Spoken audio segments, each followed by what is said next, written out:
خداوند یسوع ناصری کے نام میں آپ سب کو سلام۔ آج ہم یروشلم کی دیوار کی تعمیر نو کے تعلق سے خدا کے کلام کو سیکھیں گے، اور نہمیہ پہلا باب اور اس کی پہلی 4 آیات کو ہم خدا کے کلام میں سے پڑھیں گے۔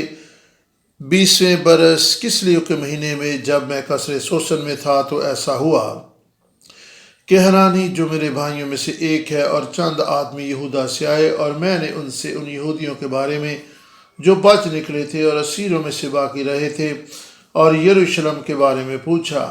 انہوں نے مجھ سے کہا کہ وہ باقی لوگ جو اسیری میں سے چھوٹ کر اس صوبہ میں رہتے ہیں نہایت مصیبت اور ذلت میں پڑے ہیں، اور یروشلم کی فصیل ٹوٹی ہوئی ہے اور اس کے پھاٹک آگ سے جلے ہوئے ہیں۔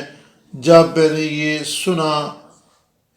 میں نے یہ باتیں سنی تو بیٹھ کر رونے لگا اور کئی دنوں تک ماتم کرتا رہا اور روزہ رکھا اور آسمان کے خدا کے حضور دعا کی۔ جب سے ہم نے زربابل کی ہیکل کی تعمیر کا سلسلہ شروع کیا ہے، ہم مختلف تاریخوں، ادوار اور سن یاد رکھتے ہیں۔ سلیمان کی ہیکل 586 قبل از مسیح برباد کی گئی، اور پھر زربابل کی ہیکل جو ہے 516 قبل از مسیح تعمیر ہوئی، اور پھر یروشلم کی دیوار جو ہے 444 قبل از مسیح مکمل ہوئی۔ ہم دیکھ سکتے ہیں کہ 586 قبل از مسیح سے 516 یعنی 70 سال بعد جو ہے زربابل کی ہیکل تعمیر ہوئی، اور یہ یرمیہ 29 باب 10 آیت کی تکمیل ہے، جب خدا نے کلام کیا کہ جب 70 برس پورے ہو جائیں گے تو بنی اسرائیل جو ہے وہ واپس یروشلم لوٹ آئیں گے۔ یعنی 586 قبل از مسیح سے لے کر 516 قبل از مسیح، یہ 70 سال کا دورانیہ بنتا ہے جب زربابل کی ہیکل کی تعمیر نو ہوئی، یا سلیمان کی ہیکل کو زربابل نے از سر نو تعمیر کیا۔ 70 برس کے بعد ہیکل کی تعمیر نو تو ہو گئی تھی، لیکن ابھی تک یروشلم کی جو دیوار تھی اس کے چگرد اس کی تعمیر ابھی نہیں ہوئی تھی۔ ہیکل اور دیوار یہ مختلف چیزیں ہیں، اور شاہ فارس اور داراباد شاہ نے لوگوں کو حکم دیا کہ وہ یروشلم واپس جا کر ہیکل کی تعمیر نو کر سکتے ہیں۔ انہیں صرف ہیکل کی تعمیر نو کے لیے کہا گیا تھا، شہر کی جو چگرد جو دیوار تھی اس کی تعمیر نو کا ذکر نہیں ہے۔ ابھی تک شہر جو ہے شہر یروشلم پورے طور پر بحال نہیں ہوا تھا۔ آج ہم یروشلم کی دیوار کی تعمیر نو کے تعلق سے خدا کے کلام کو سیکھیں گے، اور یہ 444 قبل از مسیح یروشلم کی دیوار جو ہے اس کی تعمیر نو کی گئی۔ یروشلم کی دیوار کی تعمیر نو کے تعلق سے خدا کے کلام میں سے ہم آج سیکھیں گے۔ زربابل کی ہیکل کی تعمیر ہو جانے کے 72 برس بعد یروشلم کی دیوار کی تعمیر نو کی گئی۔ ہم دیکھتے ہیں کہ یہاں پر 72 برس کا وقفہ پایا جاتا ہے، اور اس کے بعد یروشلم کی دیوار کی تعمیر نو کا سلسلہ شروع ہوا۔ 72 برس بعد یہ دیوار پائے تکمیل کو پہنچی۔ سب سے پہلے ہم تعمیراتی کام کے آغاز کے تعلق سے دیکھیں گے، اور دیکھیں گے کہ نہمیہ اور دیگر کتب میں کس طریقے سے اس کا آغاز ہوا، کیا واقعات، کیا صورتحال تھی، کیا پس منظر تھا جس کے تحت جو ہے یروشلم کی دیوار کی تعمیر نو کے لیے قدم اٹھایا گیا۔ بائبل مقدس بیان کرتی ہے کہ یروشلم سے ایک شخص جس کا نام حنانی تھا، وہ نہمیہ نبی کو ملنے کے لیے آیا، اور نہمیہ جو ہے وہ بادشاہ کے محل میں بطور ایک ساقی خدمات سر انجام دے رہا تھا، اور نہمیہ قصر سوسن میں تھا۔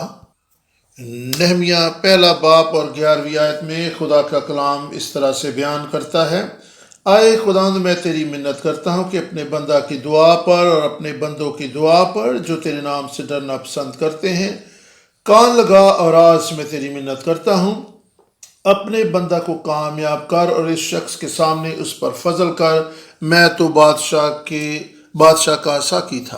دانیل جو تھا وہ بادشاہ کے حضور میں ایک دنا اور حکیم شخص کے طور پہ خدمت سر انجام دے رہا تھا۔ ہم کہہ سکتے ہیں کہ وہ بطور مشیر ایک یا اصلاح کار کے طور پہ خدمت سر انجام دے رہا تھا۔ دوسری طرف نہمیہ جو ہے وہ بھی کسر سوسن میں تھا، لیکن یہ نبی جو ہے نہمیہ وہ بطور ساقی اپنی خدمات سر انجام دے رہا تھا۔ ہم جانتے ہیں کہ یروشلم میں ہیکل کی تعمیر شاہ فارس، خورس اور شاہ دارا بادشاہ نے اس کے لیے فرمان جاری کیا تھا، اور اب یروشلم کی دیوار کی تعمیر کا جب سلسلہ آتا ہے تو اس کے لیے ضرور تھا کہ وہ بادشاہ تک رسائی حاصل کرتے، حکومت وقت سے اجازت لیتے، تو تب ہی ممکن ہو سکنا تھا کہ وہ اس دیوار کو تعمیر کر سکتے۔ یہ ہی ایک واجب اور مناسب طریقہ کار تھا، کیونکہ بادشاہ کے فرمان اور اس کی اجازت کے بغیر دیوار کی تعمیر جو ہے وہ بہت مشکل تھی، بلکہ ناممکن تھی۔ جب بابلیوں نے یہودا کی سلطنت کو برباد کر دیا تو پھر بنی اسرائیل بطور ایک قوم نہ رہے اور نہ ہی ان کا کوئی اپنا ملک رہا، اور وہ بابل کی حکومت جو ہے وہاں پر بطور اسیر اور غلام رہ رہے تھے، اور ان کی اپنی کوئی پہچان اور شناخت نہیں تھی۔ وہ مختلف کالونیوں میں، مختلف بستیوں میں آباد ہو گئے۔ اس لیے اگر وہ دیوار کی تعمیر اپنے طور پہ شروع کرتے تو حکومت وقت نے ان کی اس حرکت اور اس کام کو شک کی نگاہ سے دیکھنا تھا، انہیں باغی اور نافرمان تصور کیا جانا تھا، اور حکومت وقت نے اس کے تعلق سے سخت ایکشن لینا تھا، کیونکہ حکومت وقت جو تھی اس دور میں وہ اجازت نہیں دیتی تھی کہ مختلف بستیوں میں رہنے والے لوگ جو غلام ہیں خاص طور پر وہ اکٹھے ہوں اور کسی کام کے لیے متفق ہوں، کیونکہ اگر وہ انہیں متفق ہونے کی اجازت دے دیتے اور وہ اپنے طور سے کچھ کام کر لیتے تو وہ اپنی بادشاہت اور سلطنت کے لیے ایسی یگانگت، اکٹھ اور کسی بھی متفقہ طور پر کی جانے والے کام کو اپنی سلطنت کے لیے ایک خطرہ سمجھتے تھے۔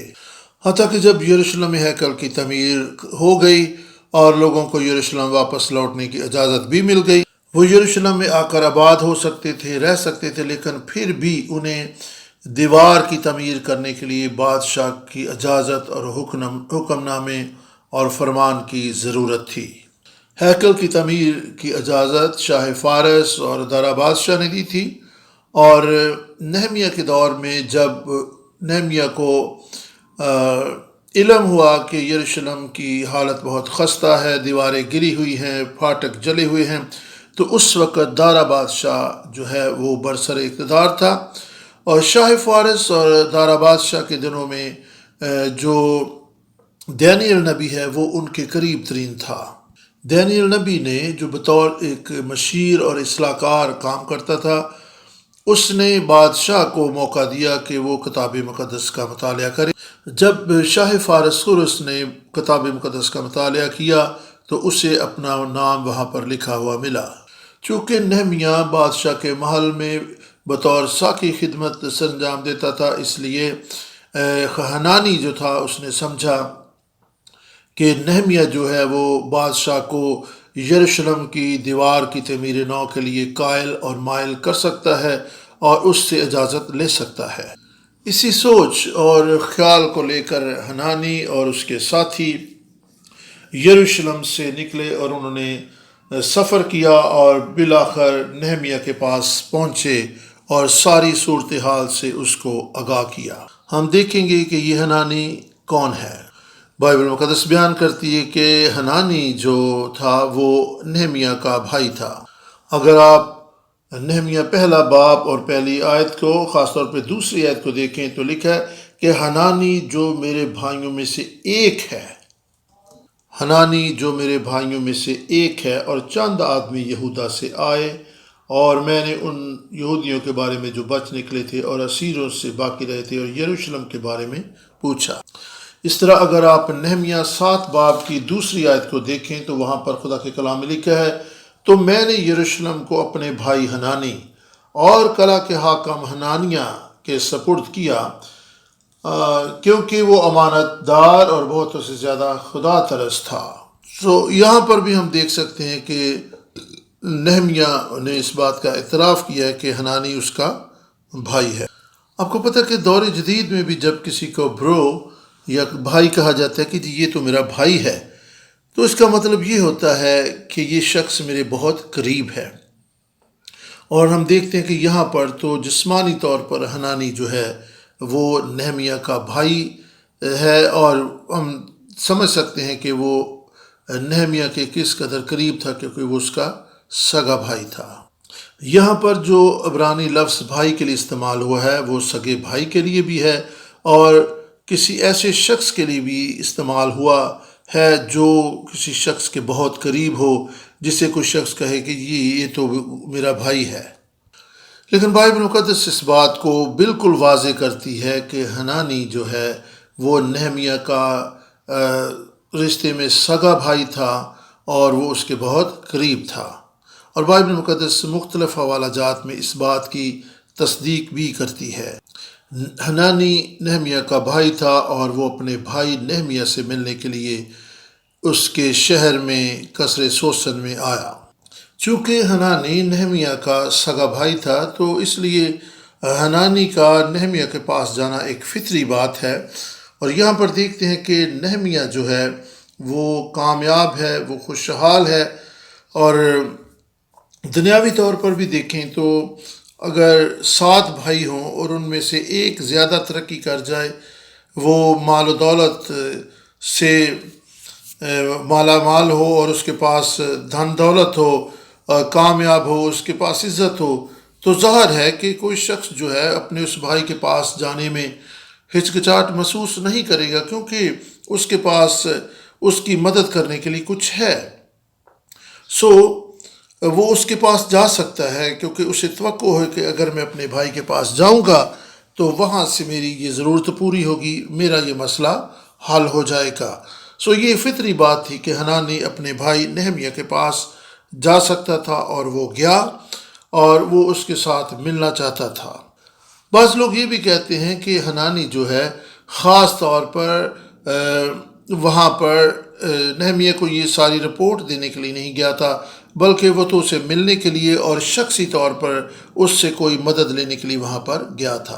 اور اگر ایسا بھی ہو کہ حنانی کسی مدد کے لیے، کسی کام کے لیے اپنے بھائی کے پاس گیا ہو، تو بھی خدا نے اس بات کا چناؤ کیا کہ ان باتوں کو نہ لکھا جائے، بلکہ وہی باتیں لکھی جائیں جو خدا کی مرضی اور منصوبے کا حصہ تھیں، کہ نہمیہ تک یہ خبر، یہ رپورٹ پہنچائی جائے تاکہ وہ یروشلم کی دیوار کی تعمیر نو کے لیے قدم اٹھائے۔ نہمیہ نے جب بادشاہ تک رسائی حاصل کی اور اس سے بات چیت کی، تو یہ اس کی ذاتی خواہش یا سوچ نہیں تھی، بلکہ یہ خدا کے منصوبے کا حصہ تھا جو خدا نے نہمیہ کے دل میں ڈالا تاکہ وہ اس کے لیے عملی قدم اٹھا سکے۔ نہمیہ نے حنانی کے ساتھ آنے والے لوگوں کا ذکر پہلے باب میں اس طرح سے کیا ہے، جو تجھ سے محبت رکھتے اور تیرے حکموں کو مانتے ہیں۔ ابراہیم پاک نے محبت کرنا یا احترام کرنے کو اس طرح سے بیان کیا ہے کہ اس کا معنی ہے بہت زیادہ محبت دکھانا، اور بہت زیادہ تعظیم کرنا، اور بہت زیادہ ایمان رکھنا۔ یعنی وہ شخص جو خدا کی بڑی تابعداری کرتا ہے، خدا پر ایمان رکھتا ہے، اور اس کے دل میں خدا کے کلام کی تابعداری کرنے اور اس کے مطابق زندگی بسر کرنے کا جذبہ موجود ہو، وہی خدا کی تعظیم کرتا ہے، وہی خدا سے محبت کرتا ہے۔ نہمیہ بیان کر رہا ہے کہ یروشلم سے آنے والے لوگ جو ہیں وہ خدا کے تابع دار تھے، خداوند کے حکموں کی تابع داری ان کی شادمانی تھی، اور وہ خدا کے کلام پر بہت زیادہ ایمان رکھنے والے تھے۔ بس ہم کہہ سکتے ہیں کہ حنانی کے ساتھ آنے والے لوگ جو ہے یہ خدا کی تعظیم کرنے والے، اس سے ڈرنے والے، اس کی تابع داری کرنے والے، اور اس کے کلام کے مطابق زندگی بسر کرنے والے لوگ تھے، اور خدا کے کلام اور اس کی راہوں پر چلنا ہی ان کی شادمانی اور خوشی تھی۔ اس لیے ہم کہہ سکتے ہیں کہ ان لوگوں نے یقیناً خدا کی مرضی اور منصوبے کے تحت ہی یروشلم سے سفر کا آغاز کیا ہوگا، اور وہ ان باتوں کو اپنے دل میں رکھ کر نہمیہ تک پہنچے ہوں گے کہ نہمیہ کو بتایا جائے، تاکہ یروشلم کی خستہ حالی کے تعلق سے کوئی عملی قدم اٹھایا جائے۔ یاد رہے کہ یروشلم سے قصر سوسن کا سفر جو ہے 1006 کلومیٹر تھا، 1006 نہیں بلکہ 1600 کلومیٹر کا سفر تھا۔ آپ اندازہ لگا سکتے ہیں کہ یہ ایک طویل سفر تھا۔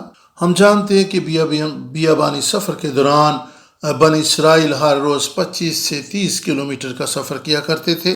تقریباً 25 سے 30 کلومیٹر ایسی ہے جس طرح کہ ایک سپاہی جو ہے وہ روزانہ مارچ کرے۔ وہی لوگ جو خاص تربیت یافتہ ہوتے ہیں وہی 30 کلومیٹر روزانہ سفر کر سکتے ہیں، لیکن اگر شخص تربیت یافتہ نہ ہو تو وہ 15 سے 20 کلومیٹر سفر ہی کر پائے گا، اس سے آگے سفر کرنا اس کے بس کی بات نہ ہوگی۔ یقیناً اتنا سفر کر کے ہی عام شخص کو آرام کی ضرورت ہوگی، وہ جگہ تلاش کرے گا جہاں پر وہ ریسٹ کر سکے، اور پھر اسے کھانے پینے کی بھی ضرورت محسوس ہوگی۔ یاد رہے کہ یروشلم سے قصر سوسن تک کا سفر جو ہے تقریباً اس میں 4 سے 5 ماہ لگتے تھے، اور جب ہم دیکھتے ہیں کہ بادشاہ نے نہمیہ کو اجازت دی کہ وہ یروشلم میں جا کر دیوار کی تعمیر نو کا کام شروع کرے، تو بائبل مقدس بیان کرتی کہ اسے اس سفر میں 4 مہینے لگ گئے۔ بس ہم کہہ سکتے ہیں کہ حنانی اور اس کے ساتھیوں نے 4 ماہ سفر کرنے کے لیے ایک منصوبہ سازی کی، اور یہ ایک ارادے کے تحت اور ایک مقصد کے تحت تھا۔ 4 مہینے کا یہ سفر ایک طے شدہ منصوبے اور خدا کی مرضی کے ساتھ تھا، کیونکہ 4 مہینے تک ان کا اپنے خاندانوں سے دور رہنا، اور یوں ان کی کفالت، خاندانوں کی کفالت کا مسئلہ تھا، اور پھر اس طرح انہوں نے اپنے کام کاج کاروبار چھوڑے۔ تو یہ ساری چیزیں جو تھیں وہ آسان نہیں تھا، اور انہوں نے تو بھی اس کام کا بیڑا اٹھایا اور یہ سفر کیا، اور صرف 4 مہینے تو ایک طرف جانے کا سفر تھا، واپسی پہ پھر اور 4 مہینے، 8 مہینے اپنے خاندانوں، اپنے گھر بار کاروبار سے دور رہنا یہ کوئی عام بات نہیں تھی۔ یہ کوئی معمولی سفر نہیں تھا، 1-2 دن کا سفر نہیں تھا کہ ہم گئے اور دیکھیں 1-2 دن میں ہم واپس آ جائیں گے، یہ ایسا نہیں، 8 مہینوں کا یہ سفر تھا۔ اس سفر کے لیے حنانی اور اس کے ساتھیوں کو کئی طرح کے خطرات مول لینے پڑے، اور یہ معمولی سفر نہیں تھا، یہ خدا کی مرضی کے مطابق تھا، کیونکہ اس میں ان کو کئی طرح کی مشکلات پیش آ سکتی تھی، اور کئی طرح کے مسائل کا بھی ان کو سامنا کرنا پڑ سکتا تھا، کیونکہ یہ سفر جو تھا طویل تھا، آنے جانے میں ان کو 8 مہینے لگ سکتے تھے۔ انہوں نے یہ سفر خدا کی مرضی اور اس کے ارادے اور اس کی تحریک سے شروع کیا ہوگا۔ ہمیں بھی اپنی مسیحی زندگی میں محض ایمان نہیں رکھنا، بلکہ اس ایمان پر ہمیں عملی قدم بھی اٹھانا ہوگا۔ حنانی اس کے ساتھیوں بنی اسرائیل کو یروشلم کی دیوار تعمیر کرنے کی ضرورت تھی۔ یقیناً حنانی اور اس کے ساتھیوں اور بنی اسرائیل کے دوسرے بزرگوں اور لوگوں نے اس مقصد کے لیے دعا بھی کی ہوگی، اور ان کا ایمان تھا کہ خداوند اس کے لیے راہ نکالے گا، اور اگر وہ اس کے لیے عملی قدم نہ اٹھاتے، قربانی نہ دیتے، اتنا سفر نہ کرتے تو کچھ بھی نہیں ہونا تھا۔ بس ہم سیکھ سکتے ہیں کہ ایمان جو ہے وہ اعمال کے ساتھ جب ملتا ہے تو پھر کچھ وقوع میں آتا ہے۔ ایمان اعمال کے بغیر مردہ ہے۔ بس ہم کہہ سکتے ہیں کہ حنانی جو ان کا قائد تھا وہ ایک عملی شخص تھا، وہ محض باتیں کرنے والا شخص نہیں تھا۔ یہی وجہ کہ خدا نے ان کی دعاؤں کا جواب دیا جب انہوں نے عملی قدم اٹھایا اور اس کے لیے مستعد ہو گئے اور قربانی دینے کے لیے تیار ہوئے اور ایک طویل سفر کا آغاز کر دیا۔ اپنی مسیحی زندگی میں مجھے اور آپ کو بھی عملی زندگی گزارنے والے بننا ہے۔ ایمان اور محض باتوں سے کچھ نہیں ہوتا، ایمان رکھیں، عملی قدم اٹھائیں، آگے بڑھیں، پھر معجزات آپ اپنی زندگی میں ہوتے ہوئے دیکھیں گے۔ اگر کوئی شخص بہت اچھی منصوبہ سازی کرنے والا ہو لیکن اس پر عملی قدم نہ اٹھائے تو کچھ بھی نتیجہ نہیں نکلے گا اور کوئی کامیابی حاصل نہ ہوگی۔ یعقوب 2:26 کو خدا کے کلام میں سے ہم پڑھیں گے۔ یعقوب 2:26 غرض جیسے بدن بغیر روح کے مردہ ہے، ویسے ہی ایمان بھی بغیر اعمال کے مردہ ہے۔ ایمان رکھنا بہت اچھی بات ہے، لیکن بائبل مقدس بیان کرتی ہے کہ ہم ایمان رکھیں اور اس کے ساتھ عملی قدم بھی اٹھائیں۔ خدا کے کلام پر عمل کرنے والے بنے، نہ کہ محض سننے والے۔ تب ہی آپ کی زندگی میں روحانی پھل لگے گا، آپ کی زندگی میں برکت، بحالی اور فتح آئے گی۔ جب نہمیہ نے حنانی سے یہ ساری رپورٹ سن لی تو پھر نہمیہ نے دعا اور روزے میں ٹھہرنے کا منصوبہ بنایا۔ نہمیہ پہلا باب 3 اور 4 آیت کو خدا کے کلام میں سے ہم پڑھیں گے۔ انہوں نے مجھ سے کہا کہ وہ باقی لوگ جو اسیری سے چھوٹ کر اس صوبہ میں رہتے ہیں نہایت مصیبت اور ذلت میں پڑے ہیں، اور یروشلم کی فصیل ٹوٹی ہوئی اور اس کے پھاٹک آگ سے جلے ہوئے ہیں۔ جب میں نے یہ باتیں سنی تو بیٹھ کر رونے لگا اور کئی دنوں تک ماتم کرتا رہا اور روزہ رکھا اور آسمان کے خدا کے حضور دعا کی۔ جب نہمیہ نے سارا حال احوال سن لیا کہ کس طرح یروشلم خستہ حالی میں ہے، دیواریں ٹوٹی ہوئی اور پھاٹک جلے ہوئے ہیں، تو یہ باتیں نہمیہ کے دل کو لگیں اور اس نے رونا شروع کر دیا۔ اس نے دعا میں اور روزے میں ٹھہرنے کا پلان کیا۔ نہمیہ نے اپنے ملک، اپنے شہر کی برکت اور بحالی کے لیے آنسو بہائے۔ وہ دعا اور روزے میں ٹھہر گیا، کیونکہ یہ کسی شخص کا انفرادی معاملہ نہیں تھا، بلکہ یہ ایک پوری قوم کا معاملہ تھا، اور اس کا بیڑا نہمیہ نے اٹھایا۔ نہمیہ کا دعا اور روزے میں ٹھہرنا ہمیں بہت بڑا سبق دیتا ہے کہ کس طرح ہم حالات و واقعات میں تبدیلی لا سکتے ہیں، کس طرح ہم آگے بڑھ سکتے ہیں۔ اور نہمیہ نے ایک خوبصورت طریقہ بتایا ہے، اور وہ طریقہ یہی ہے کہ ہم دعا اور روزے میں ٹھہریں، ہم بوجھ کے ساتھ دعا کریں، ہم آنسو کے ساتھ دعا کریں اور خدا کی مدد کے طالب ہوں، اس کے چہرے کے طالب ہوں اور اس سے مدد اور حمایت مانگیں، تو ہم آگے بڑھ سکیں گے، ہم غالب آ سکیں گے، ہمارے معاشرے، ہمارے خاندانوں اور ہماری قوم کی حالت بدل سکے گی۔ بعض اوقات ہم کہتے ہیں کہ یہ لیڈر چینج کر دو تو پھر فرق پڑے گا، لیکن تاریخ اس بات کی گواہ ہے کہ لیڈرز بدلے جانے کے باوجود بھی کرپشن اور کئی معاملات میں گڑبڑ جاری رہی۔ بے شک یہ بات بھی درست ہے کہ اگر ہمیں کوئی لیڈر کرپشن کرتا ہو نظر آئے یا اپنی ذمہ داریوں کو اچھے طریقے سے نبھاتا ہو نظر نہ آئے تو ہم اس کو تبدیل بھی کر سکتے ہیں، لیکن اپنی قوم کی حالت اور قومی سطح پر معاملات میں تبدیلی، بہتری، بحالی اور برکت کے لیے ضروری ہے کہ ہم دعا اور روزے میں خدا کی مدد اور مداخلت کے طالب ہوں۔ ضرور ہے کہ ہم آسمان کے خدا کے حضور جھکیں اور اس کے حضور دعا کریں اور سارے معاملے کو اس کے سامنے رکھیں۔ قومی سطح پر کوئی مسئلہ ہو یا عالمی سطح پر مسئلہ ہو تو کئی ایک ایسی چیزیں ہیں جن کو ہم اپنی عقل اور سمجھ سے حل نہیں کر سکتے۔ مثال کے طور پر جب کرونا آیا تھا تو اس پر قابو پانا کسی کے بس کی بات نہیں تھی، کیونکہ ایک ملک اگر کوئی احتیاطی تدبیر اختیار کر رہا تھا تو دوسرا جو ہے وہ اس کے تعلق سے پریکاشنز نہیں لے رہا تھا، اور اگر ایک ملک کسی ایک پر وائرس پر غالب آ جاتا تھا تو کوئی نیا مسئلہ کھڑا ہو جاتا تھا۔ ایسے معاملات بھی ہوتے ہیں جو ہم اپنی عقل سمجھ سے حل نہیں کر سکتے۔ ضرور ہے کہ اس کے لیے ہم خدا کی مدد، حمایت اور مداخلت کے طالب ہوں۔ دعا اور روزہ ہی وہ طریقہ ہے جس سے ہم خدا کی قربت میں آ سکتے ہیں، اپنی دعاؤں کا جواب حاصل کر سکتے ہیں۔ عالمی سطح پر یا قومی سطح پر جو مسائل ہیں ان کے حل کے لیے ہم خدا سے مدد مانگ سکتے ہیں۔ نہمیہ کی دعا میں کئی ایک ایسی چیزیں ہمیں ملتی ہیں جو ہماری حوصلہ افزائی کا باعث ہیں۔ ہم نہمیہ کی دعا کی جو نمایاں خصوصیات ہیں ان کو دیکھیں گے۔ پہلی بات تو ہم یہ دیکھتے ہیں کہ نہمیہ نے خدا کے حضور توبہ کی۔ نہمیہ نے دعا اور روزے میں ٹھہرنے کا پروگرام تو بنایا، لیکن اس نے سب سے پہلا کام جو کیا وہ تھی توبہ۔ کیا اس کہانی میں ہمیں کوئی ایسی چیز ملتی ہے جس سے نہمیہ کو توبہ کرنے کی ضرورت تھی؟ کیا اس نے کوئی غلط کام کیا؟ کیا اس کہانی میں اس کی کوئی بدکاری دیکھنے کو ملتی ہے؟ نہیں، بالکل نہیں۔ حنانی یروشلم سے آ کر اس کو ساری صورتحال سے آگاہ کرتا ہے اور وہ ان سب باتوں کو سنتا ہے اور پھر خدا کے حضور جاتا ہے۔ بنی اسرائیل کو کسی کام سے، کسی گناہ سے توبہ کرنے کی ضرورت تھی یا نہیں میں نہیں جانتا، لیکن ہم یہ دیکھتے ہیں کہ نہمیہ نے اپنے دعا اور روزے کا آغاز توبہ سے کیا۔ نہمیہ پہلا باب 6 سے 7 آیت میں خدا کا کلام بیان کرتا ہے کہ تو کان لگا اور اپنی آنکھیں کھلی رکھ تاکہ تو اپنے بندہ کی اس دعا کو سنے جو میں اب رات دن تیرے حضور تیرے بندوں بنی اسرائیل کے لیے کرتا ہوں، اور بنی اسرائیل کی خطاؤں کو جو ہم نے تیرے برخلاف کی مان لیتا ہوں، اور میں اور میرے آبائی خان دونوں نے گناہ کیا ہے۔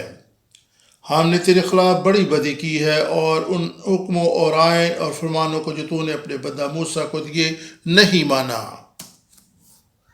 جب نہمیہ نے اپنی قوم کی بحالی اور برکت کے لیے دعا کرنا شروع کی، اپنے لوگوں کے لیے دعا میں کھڑا ہو گیا، تو سب سے پہلا کام اس نے یہی کیا کہ خدا کے حضور توبہ کی۔ اس نے اپنے آباء و اجداد کے گناہوں کا اقرار کیا۔ اس نے خود بھی توبہ کی اور دوسروں کی طرف سے بھی خدا کے حضور گناہوں کا اعتراف و اقرار کیا اور توبہ کی۔ بس ہم یہاں پہ سیکھ سکتے ہیں کہ مسئلہ قومی سطح پر ہو یا عالمی سطح پر کوئی مسئلہ ہو، اس کے حل کے لیے پہلا کام جو ہے وہ ہے توبہ کرنا۔ ضروری نہیں کہ آپ نے کوئی خاص شخصی طور پر انفرادی طور پر کوئی گناہ اور بدی کی ہو، ایسا نہ بھی ہو تو بھی ہمیں اپنی عوام کے لیے، اپنی قوم کے لیے خدا کے حضور اپنے اور ان کے گناہوں کا اقرار کرنا ضروری ہے۔ ہمیں اپنے آباء و اجداد، باپ دادا، ماں باپ اور دوسرے لوگوں کی طرف سے گناہوں کا اقرار کرنا اور توبہ کر کے خدا کے حضور آنا ہوگا۔ نہمیہ نے بنی اسرائیل کے ہر شخص کی طرف سے گناہ کا اقرار کیا اور توبہ کی۔ مثال کے طور پر اگر کوئی وبا ملک میں پھوٹ نکلے اور آپ اس سے رہائی پانا چاہتے ہوں، قومی سطح پر، عالمی سطح پر وہ وبا تباہی پھیلا رہی ہو، تو اپنے گناہوں سے توبہ کریں، اپنی قوم کے گناہوں کا اعتراف کریں، اپنے آباء و اجداد کے گناہوں کا اعتراف کر کے خدا کے حضور آئیں، دعا اور روزے میں ٹھہر جائیں۔ جب ہمیں بھی کسی ایسی صورتحال کا سامنا ہو تو نہمیہ کی دعا کا پہلا سبق یہی ہے کہ توبہ کریں، خدا کی مدد اور مداخلت کی طالب ہوں۔ جب ہم ایسا کریں گے تو جس طرح خدا نے نہمیہ کی دعا کا جواب دیا، ہماری دعاؤں کا بھی جواب آئے گا، اور ہم اپنی قومی اور عالمگیر سطح پر پائے جانے والے مسئلے اور مسائل سے رہائی پائیں گے۔ خدا ہماری دعاؤں کا جواب دے گا۔ دوسرا تواریخ 7واں باب 14 آیت کو آپ لکھ سکتے ہیں۔ یہاں پہ لکھا کہ پس اگر میرے لوگ جو میرے نام سے کہلاتے ہیں خاک سار بن کر دعا کریں اور اپنی بری راہوں سے پھریں، تو میں ان کی دعا کو سن کر اپنے آسمان کو کھولوں گا اور ان کے ملک کو بحال کر دوں گا۔ نہمیہ کی دعا کی دوسری خاصیت یہ ہے کہ نہمیہ نے خدا کے عہد کے عین مطابق دعا کی تھی۔ نہمیہ 1 باب 8 اور 9 آیت میں خدا کے کلام کو ہم پڑھیں گے۔ نہمیہ 1 باب 8 اور 9 آیت میں اس طرح سے لکھا ہے: میں تیری منت کرتا ہوں کہ اپنے اس قول کو یاد کر جو تو نے اپنے بندہ موسیٰ کو فرمایا کہ اگر تم نافرمانی کرو تو میں تم کو قوموں میں تتر بتر کروں گا، پر اگر تم میری طرف پھر کر میرے حکموں کو مانو اور ان پر عمل کرو تو گو تمہارے آوارہ گرد آسمان کے کناروں پر بھی ہوں، میں ان کو وہاں سے اکٹھا کر کے اس مقام میں پہنچاؤں گا جسے میں نے چن لیا ہے تاکہ اپنا نام وہاں پر کروں۔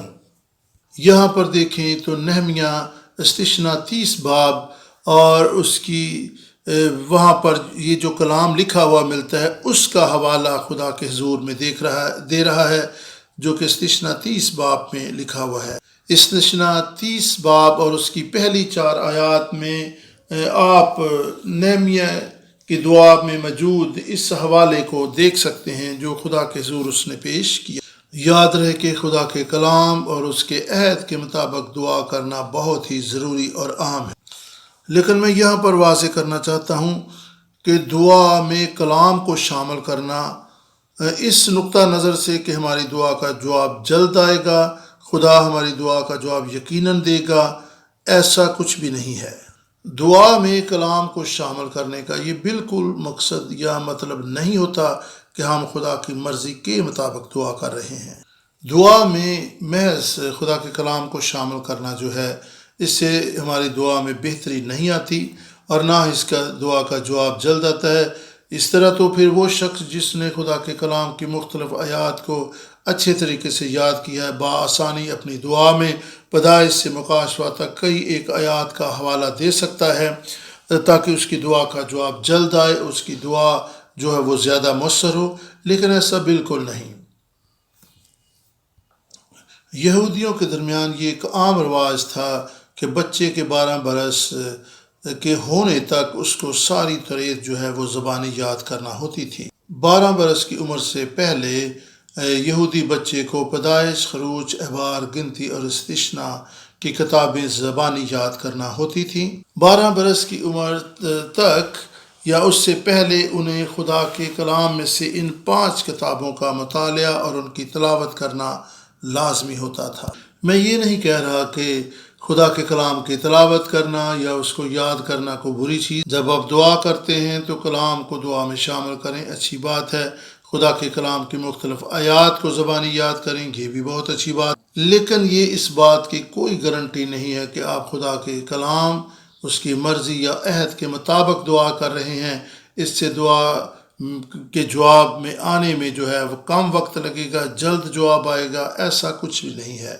دعا میں آپ چاہے جتنے مرضی حوالہ جات شامل کرتے جائیں، لیکن اگر آپ خدا کی مرضی اور منصوبے کو نہیں سمجھ رہے اور ویسے ہی حوالہ جات کو دعا میں شامل کر رہے ہیں تو اس سے کچھ فرق نہیں پڑے گا۔ نہمیہ کی دعا کی خوبی یہ ہے کہ وہ خدا کے کلام کو سمجھتا تھا اور خدا کی مخلصی اور رہائی دینے کے منصوبے کے علم سے واقف تھا۔ نہمیہ خدا سے دعا کر رہا تھا کہ خداوند تو نے خود یہ کہا ہے، تو نے وعدہ کیا ہے کہ تیرے لوگ اگر تیرے حضور میں خاکسار بنے، توبہ کریں، تو انہیں زمین کی انتہا سے بھی اکٹھے کرے گا، تو انہیں واپس لائے گا، تو انہیں یروشلم واپس لے جائے گا تاکہ وہ تیرے شہر کو دوبارہ سے بنا سکے، دیواروں کی تعمیر کر سکیں۔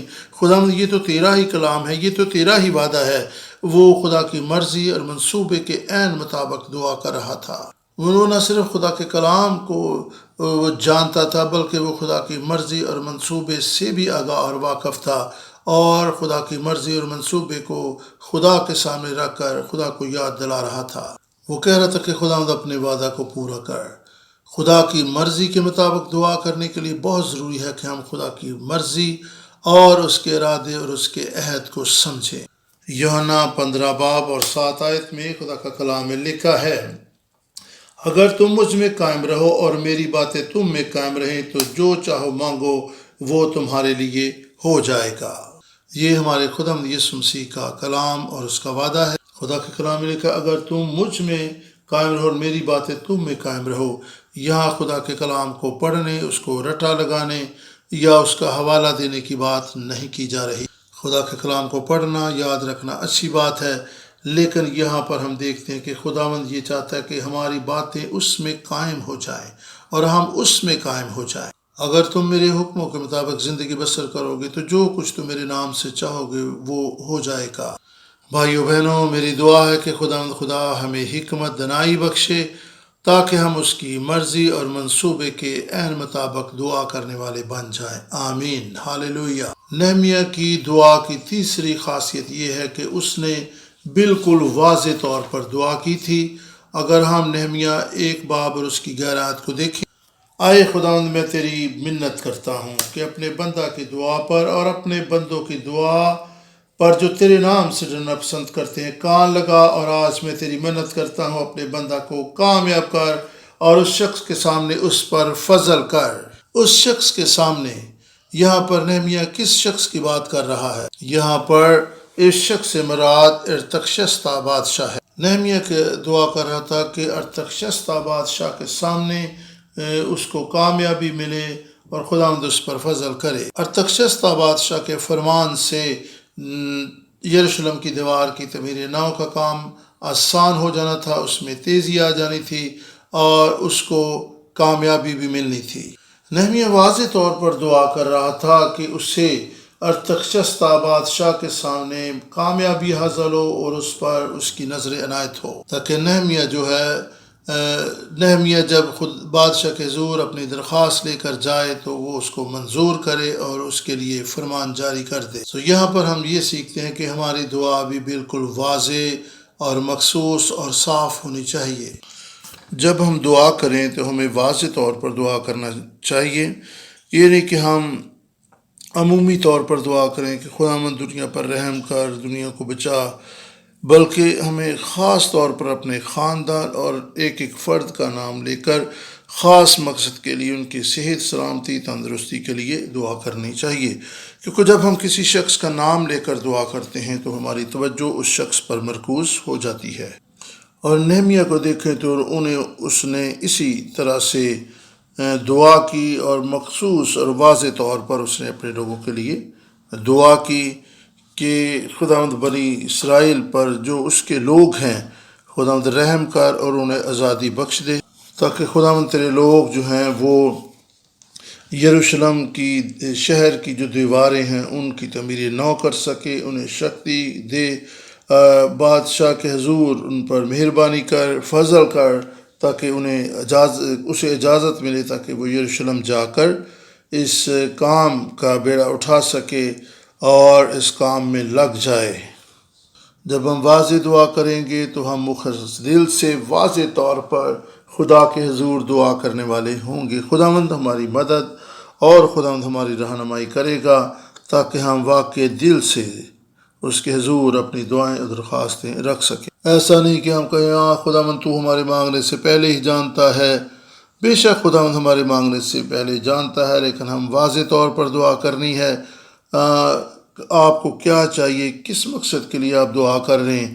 یہ نہیں کہ خداوند مجھے پیسے دے دے، مجھے یہ دے دے۔ اگر آپ پیسوں کے لیے بھی دعا کریں تو واضح دعا کریں کہ آپ کو کتنے پیسے چاہیے، کس مقصد کے لیے چاہیے، تو یقیناً پھر خدا آپ کی دعا کو سنے گا اور جواب دے گا۔ اگر آپ پیسے کے لیے دعا کرتے ہیں تو خدا کو واضح بتائیں کہ آپ کو کس مقصد کے لیے کتنی رقم درکار ہے اور آپ اس سے کیا کرنا چاہتے ہیں، کیسا کاروبار کرنا چاہتے ہیں، واضح بتائیں۔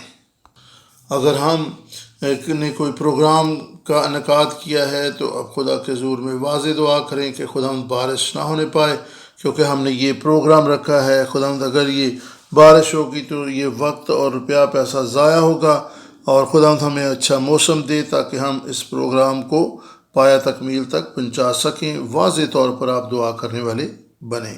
اور نہمیہ کی دعا کی اس خاصیت کو، تیسری خاصیت کو دیکھیں کہ اس نے بالکل واضح طور پر خدا کے حضور دعا کی تھی۔ جب ہم اپنے کلیسیا کے لوگوں کے لیے دعا کریں، خاندان کے لوگوں کے لیے دعا کریں، تو واضح طور پر باری باری نام لے کر آپ دعا کیا کریں۔ ہم مخلص دل سے دعا کریں تاکہ ہماری دعا جو ہے بخور کی مانند، خوشبو کی مانند خداوند کے حضور پہنچے اور خداوند ہماری دعا کو سن کر اس کا جواب دے۔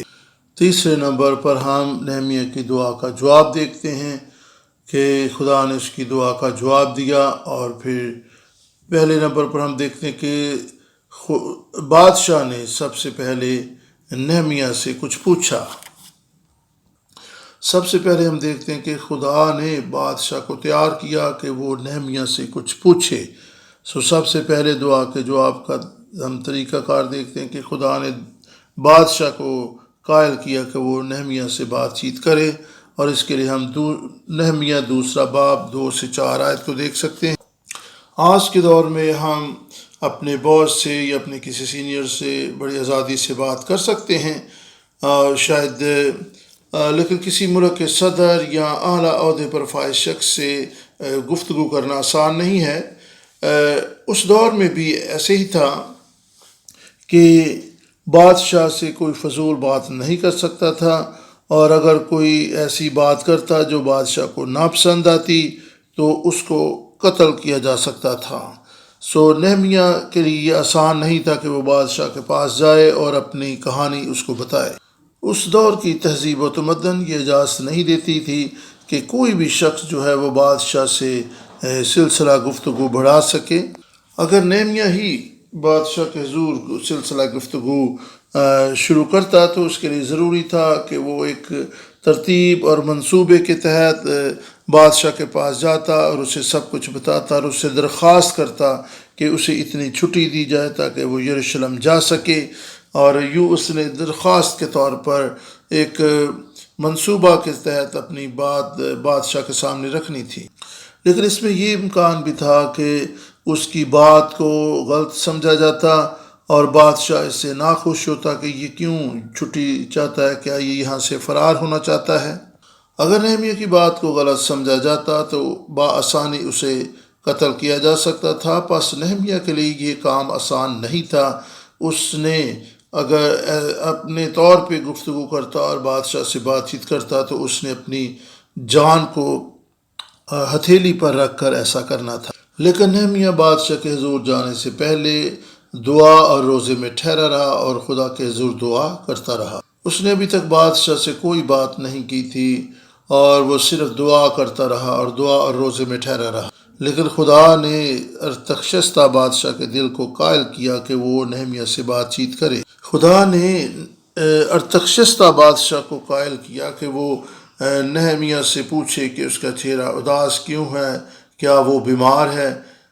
لیکن بادشاہ نے اس سے کہا کہ تو بیمار بھی نہیں، پس یہ دل کے غم کے سوار کچھ نہیں ہے، کوئی چیز ہے جو تجھے رنجیدہ کیے ہوئے ہے، کیا معاملہ ہے؟ خدا نے بادشاہ کو قائل کیا کہ وہ نہمیہ سے یہ سوال پوچھے کہ تو کیوں اداس ہے۔ ہم دیکھتے ہیں کہ سلسلہ گفتگو کا آغاز ارتخشستہ بادشاہ کی طرف سے ہوا ہے کہ تو کیوں غم زدہ ہے، مجھے بتا کہ کیا معاملہ ہے۔ یہاں پر ہم دیکھتے ہیں کہ نہمیہ بادشاہ سے کچھ طلب نہیں کر رہا، بلکہ جتنا نہمیہ سے پوچھا گیا ہے کہ وہ کیوں اداس ہے، وہ اس ساری صورتحال کو اور وجہ کو بیان کرتا ہے کہ وہ اس وجہ سے غم زدہ ہے۔ وہ بیان کر رہا ہے کہ یروشلم کی فصیل گری ہوئی ہے، اس کے پھاٹک جلے ہوئے ہیں اور اس کے باپ دادا کا شہر خستہ حالی میں ہے۔ یہ اس صورتحال پر وہ غم زدہ اور دکھی ہے۔ اور یہاں پر ہم دیکھ سکتے ہیں کہ کس طریقے سے نہمیہ کی دعا کا جواب آنا شروع ہوا۔ نہمیہ 2 باب 2 سے 4 آیت کو خدا کے کلام میں سے ہم پڑھیں گے۔ نہمیہ 2 باب 2 سے 4 آیت میں خدا کا کلام بیان کرتا ہے، سو بادشاہ نے مجھ سے پوچھا، بادشاہ نے مجھ سے کہا، تیرا چہرہ کیوں اداس ہے، باوجود یہ کہ تو بیمار نہیں، پس یہ دل کے غم کے سوا اور کچھ نہیں۔ تب میں بہت ڈر گیا اور میں نے بادشاہ سے کہا کہ بادشاہ ہمیشہ جیتا رہے، میرا چہرہ اداس کیوں نہ ہو، جبکہ وہ شہر جہاں میرے باپ دادا کی قبریں ہیں اجاڑ پڑا ہے اور اس کے پھاٹک آگ سے جلے ہوئے ہیں۔ بادشاہ نے مجھ سے فرمایا، کس بات کے لیے تیری درخواست ہے؟ تب میں نے آسمان کے خدا سے دعا کی۔ یاد رکھیں کہ زندگی میں ہم کئی دفعہ ایسی صورتحال اور حالات و واقعات سے دوچار ہو جاتے ہیں جس کے لیے ہم کچھ بھی نہیں کر سکتے، لیکن جب ہم دعا کرتے ہیں تو خدا صورتحال کو بدلنے کی قدرت رکھتا ہے، وہ لوگوں کو آپ کے لیے قائل اور تیار کر دیتا ہے۔ خدا ایسے لوگوں کو بھی آپ کی مدد کے لیے تیار کر سکتا ہے جو آپ کے مخالفین ہوں۔ خداوند ہی آپ کے مخالفین کو آپ کے دوست اور حمایتی بنانے کی قدرت رکھتا ہے۔ آنے والی سٹڈی میں ہم دیکھیں گے کہ ارتخشستہ بادشاہ جو ہے یروشلم کی دیواروں کی تعمیر نو کا مخالف تھا۔ یہ وہی بادشاہ ہے جس نے پہلے کبھی یہ فرمان جاری کیا تھا کہ یروشلم کی دیواروں کی تعمیر نو نہ کی جائے، لیکن اب وہ اپنے فرمان اور حکم کو بدل رہا ہے جو اس نے پہلے جاری کیا تھا۔ بادشاہ کے لیے یہ آسان نہیں تھا کہ جو کچھ وہ پہلے فرمان جاری کر چکا ہے اس میں وہ رد و بدل کرے۔ بادشاہ جو ہے وہ خدا کی مانند سمجھا جاتا تھا، اور جس طرح خدا کلام کرتا ہے اور اس سے وہ پھر نہیں سکتا اور اپنے الفاظ بدلتا نہیں، اس طرح بادشاہ کے لیے بھی بہت مشکل تھا کہ وہ اپنی کہی ہوئی بات کو بدلے۔ لیکن خدا نے بادشاہ کے دل کو تبدیل کیا اور اس نے پھر اپنے کلام کو، فرمان کو بھی تبدیل کر دیا۔ یہ ناممکن تھا لیکن خدا نے اس کو ممکن کر دیا۔ میری آپ کے لیے دعا ہے کہ خداوند آج رات آپ کو اس کلام کے وسیلہ سے، اس رفاقت کے وسیلہ سے برکت سے نوازے، تاکہ وہ صورتحال، وہ حالات و واقعات جن میں سے آپ گزر رہے ہیں، جو آپ کو ناممکن دکھائی دیتے ہیں، خداوند ان کو آپ کے لیے ممکن بنا دے۔ اور اس کے بعد ہم دیکھتے ہیں کہ بادشاہ کو اسے اجازت دینے میں خوشی محسوس ہوئی۔ نہمیہ 2 باب 5ویں اور 6 آیت کو میں آپ کے لیے پڑھتا ہوں۔ پھر میں نے بادشاہ سے کہا، اگر بادشاہ کی مرضی ہو اور اگر تیرے غلام پر، خادم پر تیرے کرم کی نظر ہے تو مجھے یہودا میں میرے باپ دادا کی قبروں کے شہر کو بھیج دی تاکہ میں اسے تعمیر کروں۔ جب بادشاہ نے ملکہ بھی اس کے پاس بیٹھی تھی، مجھ سے کہا، تیرا سفر کتنی مدت کا ہوگا اور تو کب لوٹے گا؟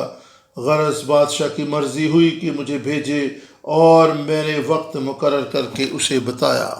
یاد رہے کہ نہمیہ جو ہے وہ بادشاہ کے حضور ایک ساقی تھا۔ ساقی جو ہے وہ آج کے دور کی طرح کا کوئی ویٹر نہیں تھا کہ جب بادشاہ کو پیاس لگے تو اسے پانی پلا دے، یا اس کو میں پینے کا دل کر رہا ہو تو وہ جائے اور اس کو میں کا پیالہ ہاتھ میں دے دے۔ ایسا نہیں۔ ساقی سے مراد یہ ہے کہ جو کچھ بھی بادشاہ کھاتا یا پیتا تھا، اس بادشاہ کے پاس لے جانے سے پہلے وہ اس کو ٹیسٹ کرتا تھا اور اس کا ذائقہ معلوم کرتا تھا۔ اس کی ذمہ داری ہوتی تھی کہ وہ خوراک کو یا کسی بھی ڈرنک کو چیک کرے کہ اس میں کہیں زہر تو نہیں ملایا گیا۔ ساقی کی ذمہ داری ہوتی تھی کہ بادشاہ نے جو کچھ بھی کھانا یا پینا ہے، کوئی فروٹ لینا ہے، کوئی پانی پینا ہے، میں یا خوراک، تو ساقی کی ذمہ داری تھی کہ وہ سب سے پہلے اس کو چیک کرتا تھا کہ آیا اس میں زہر تو نہیں ملایا گیا۔ اور یہ وہ ذمہ داری تھی جو آپ محض کسی بھی شخص کو نہیں دے سکتے تھے۔ یہ ذمہ داری صرف اسی شخص کو دی جاتی تھی جس پر بادشاہ کو بہت زیادہ اعتماد اور بھروسہ ہوتا تھا۔ یہ ذمہ داری اسی شخص کو دی جا سکتی تھی جو نہایت قابل بھروسہ ہو سکتا تھا، اور یہ ذمہ داری کسی بھی شخص کو ویسے ہی نہیں دی جا سکتی تھی، کیونکہ اس صورت میں کوئی بھی شخص جو ہے جو قابل بھروسہ نہ ہو وہ بادشاہ کو دھوکہ دے سکتا تھا۔ وہ کہہ سکتا تھا کہ ہاں میں نے خوراک چیک کر لی ہے، اس میں کوئی زہر نہیں ملا ہوا، یہ ٹھیک ہے، حالانکہ اس میں زہر ہوتا تو کوئی بادشاہ کی جان کو خطرہ لاحق ہونا تھا۔ سو یہ بہت اہم ذمہ داری تھی جو کسی بھی شخص کو نہیں دی جا سکتی تھی۔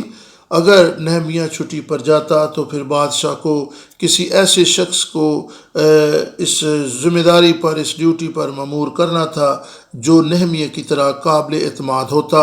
سو نہمیہ کو چھٹی دینا یہ کوئی آسان کام نہیں تھا، اور وہ بھی 2-4 دن کی چھٹی نہیں، مہینوں کی چھٹی تھی۔ اس کے لیے بادشاہ کو قابل بھروسہ شخص کی تلاش کرنا تھی۔ نہمیہ کے محل میں نہ ہونے کے پیش نظر بادشاہ کے لیے قابل اعتماد شخص کی تلاش، اور پھر ایسی اہم ذمہ داری پر اس کا کسی شخص کو مامور کرنا آسان کام نہیں تھا۔ تاہم جب خدا نے بادشاہ کے دل کو قائل کیا تو اس نے بخوشی اور رضا نہمیہ کو چھٹی دی تاکہ وہ جا کر یروشلم میں وہاں پر دیواروں کی تعمیر نو میں حصہ لے سکے اور اس کام کا بیڑا اٹھا سکے۔